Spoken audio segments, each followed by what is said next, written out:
আমি মুসলমান সমাজ আল্লাহ সুবহানাহু ওয়া তাআলাই আমালোকক পৃথিবীত মুসলমান হিসাবে পঠিয়াই দিছে, হয় না? আমি শুক্রিয়া আলহামদুলিল্লাহ যে আমি ইমানৰ অধিকাৰী হৈছো, মুসলমানৰ ঘৰত জন্মগ্ৰহণ কৰিব পাৰিছো। আমি মানুহ হিসাবে এখন পৃথিবীত জন্মগ্রহণ করেছো, আল্লাহ পাকে মানুহ বনাই দিছে। 2 নম্বর, মানুহক মহান আল্লাহ রব্বুল ইজ্জতে আলামিনে বৰ ভাল পায়।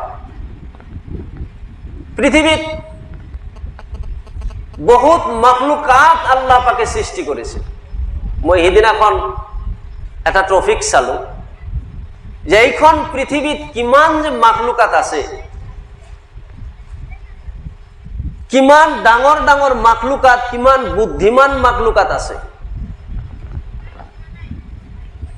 যদি আপুনি ভালকে যদি আপনি লক্ষ্য কৰিবলৈ খোজে, আল্লাহ পাক ৰব্বুল ইজ্জত আল জালালে গোটেই মাখলুকাতৰ মাজত আমালোকক শ্ৰেষ্ঠ মাখলুকাত হিচাপে ঘোষণা কৰিছে। আল্লাহ পবিত্ৰ কোরআনত কৈছে, লাকাদ খলাকনাল ইনসানা ফি আহসানি তাকবীম, মই মানুহক সকলোতকৈ সুন্দৰ শ্ৰেষ্ঠকৈ বনাইছো।